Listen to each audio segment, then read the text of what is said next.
Okay, so carnivore diet day 3. My name's Steven. I'm doing daily blogs. I don't know how long these will go, but if you like it, you can follow it. And then you'll see another blog tomorrow. And blog, it's an interchangeable term. I'm a bit of a hypochondriac. I went through a major health challenge last year, having a distal biceps reattachment. You can see my scar there, and we'll talk about that in just a second. And so I needed to change something because I got blood work back from my men's health clinic and I didn't like how it looked. And then I got sick with bronchitis, which I'm kind of getting better of right now. And then I started getting twitching in my calf. Now, I have some thoughts on that too. It's a hypochondria mindset, so you got to be careful on this stuff. And you can't self-diagnose, but I also can't see a doctor for the next little while. I have an appointment with a doctor with a online call on March 15th. So how did I feel today on day 3? Ooh, I'm panting. That's terrible. Of the carnivore diet. Well, it was interesting. I'm concerned with under eating. Last night, though, I ate very close to bed and I was awake until 3 in the morning. But partially what was because my brain started going down a terrible rabbit hole with the twitching of the calf. Now, twitching of muscles can be seriously bad. It can mean that you have some kind of disruption between your brain and your motor neurons down your spine. But it can also be severely benign, meaning that it's not anything that's going to kill you. Let me put my phone into complete do not disturb mode. I'm filming this on an iPhone with that wireless continuity camera. The best webcam you'll ever have is an iPhone. It's pretty good quality, but I don't want somebody to call me and interrupt. So I was up because I started feeling the wormies and the twitchings, and I am also dry coughing like crazy because I'm getting over whatever this is. Now, the at-home COVID test said it wasn't COVID. I've never tested positive for COVID in my whole entire life. First test I got was a PCR test, which highly suspect whether or not those were good because they were tuned so hardcore to find as much possible infection as they could. They were never designed for COVID testing and diagnosing things. Got that only because somebody at my office had COVID, and it was in the early days when everybody was concerned over getting COVID. I was negative.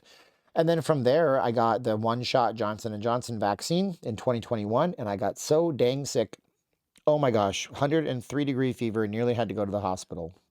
I did a COVID test about 10 days ago.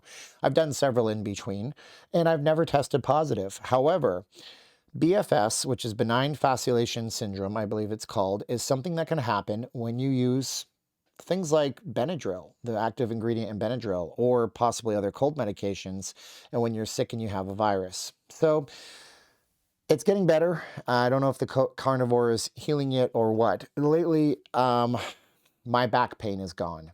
Miraculous. I've been living with back pain nearly my whole life. Part of it is my own fault for going into the gym. I remember I had one point where I switched up gyms and took about 3 weeks off, and then I didn't have my notebook, so I thought I had my weights dialed in, and I didn't, and I put too much weight on, and I felt a pain, and I lived through it. Part of it was moving some boxes, which caused me severe, severe back pain to the point where I actually still have some like tingly, like nerve, like that's, if you put something really cold on one part of my leg, I wouldn't feel it. That was years ago. But my back pain, my lower back pain is gone. I used to wake up, especially when I was sick in the last week or two, after taking, NyQuil to help you sleep because it helps you stop coughing at least. It's not good. NyQuil, by the way, not good for you.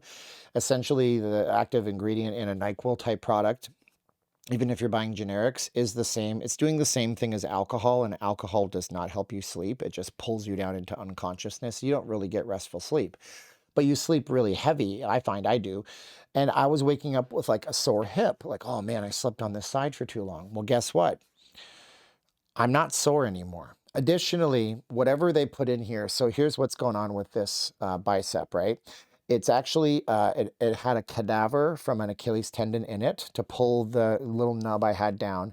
And then they actually put in an implant in, and it's actually a hole that was drilled into my bone, and then they feed it through and they tie it in.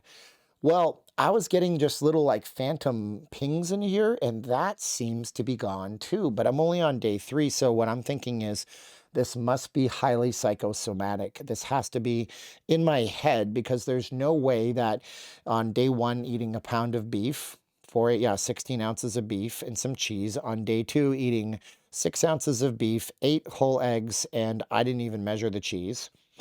and on day 3 eating nothing so far. There's no way that this is working this way. It can't be working this well. It doesn't make any sense. Now, one thing I did do is ruin my calves, because when I first started the pinging and the chain and I was all hypochondria, I went to the gym and I did calf raises, a lot of calf raises. I haven't done a calf exercise in a year. I have genetically good calves. It's like, I think, a Ukrainian, Eastern European thing. So I never really needed to train them before, but I thought I'll put them to the test, you know? Oh man, I can't walk today. I can't on my left leg, not the wormy leg that's getting the creepy crawlies like I mentioned in my other videos. I can't even stand up. Like, I can stand up, but I have to ease my way into it. It's the hamstring, and it is so much delayed onset muscle soreness, lactic acid buildup. That was a dumb thing of me to do. Now, tomorrow, because I have an amazing company that I work for, we're going to Austin, Texas in the morning. Flight's at 9 o'clock. Get there around, I don't know, it's like 2 o'clock or something. It's a 3-hour flight, but there's a time difference. And then going to a magazine launch party. I'll be working by taking photos and just being supportive of the company. And then we leave Thursday night to come back to Vegas. So I'll do a couple of these. I'll just figure out a way. I'll whip out my phone and do stuff. But yeah, it's been quite a journey for 3 days. So I'm curious to see where it goes. If you are watching this and you have experience doing this, I'm interested to see what you think. I'm trying to keep myself on track. I also stopped caffeine today. I had, a standard energy drink, and I drank half of it yesterday. I've been so addicted to caffeine in my past, and I've slipped back into that too.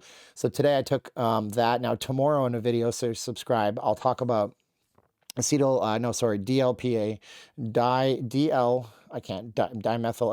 or something. It's a thing that our body has, but it's like maybe a natural painkiller.